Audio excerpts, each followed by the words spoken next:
Fehling is not a crime. Fail થવું એ કોઈ ગુનો નથી ભાઈ. એવું થોડા માઇન્ડમાં જરા ફિક્સ રાખવું. કેમ કે આપણે તો નાનપણથી હોઈએ, જો ઓછા માર્ક બી આવ્યા તો બી આપણે ઘરે કહેવા માટે બી ગભરાતા હોઈએ. કેમ કે આજુબાજુનું એન્વાયરમેન્ટ એવું છે, ઘરનું એન્વાયરમેન્ટ એવું છે. પણ failing is not a crime. એ કોઈ ગુનો નથી.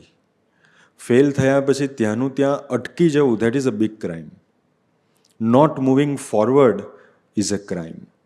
Fehling and falling down is not a crime. પડી ગયા પછી નાના હતા ને તો સાયકલ ચલાવતા હતા. બધા જ સાયકલ શીખ્યા છે ને? કોણ એવો છે કે પહેલી વારમાં જ બેલેન્સ રહી ગયું ને આવડી ગયું? છે કોઈ? બહુ મોટું લેસન છે આપણને. આપણી સાયકલની જે શીખવાની સ્ટોરી છે, it is a big lesson for us, for preparing આપણું બોર્ડ્સ એક્ઝામ માટે. કે એક વારમાં ક્યારેય કશું આવડતું નથી. એટલે failing is not a crime, એ ગોખી રાખવાનું. બીજું ગોખી રાખવાનું કે ના આપણે કોઈ એલ્બર્ટ આઇન્સ્ટાઈન છીએ અને ના આપણે વિવેકાનંદજી છીએ. એ ઘણા બધા એવા આવે કે મને યાદ રહેતું નથી. અરે ભાઈ, આપણે વિવેકાનંદ નથી કે પેલું એક લીટી વાંચીને યાદ રહી ગયું. કોઈ નથી એવા.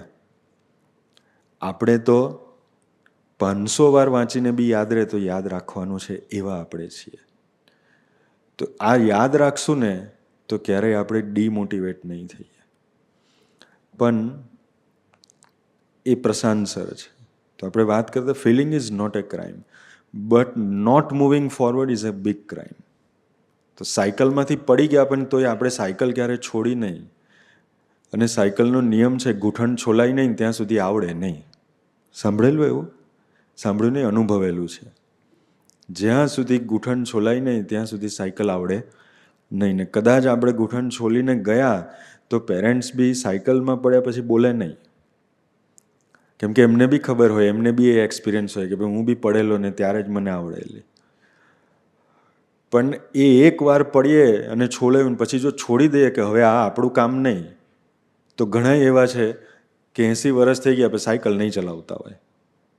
કેમ કે they didn't try. તો આપણે એવા થવું નથી. Not moving forward is a crime. આપણે ઓલવેઝ ઊભા થઈને આગળ ચાલવાનું.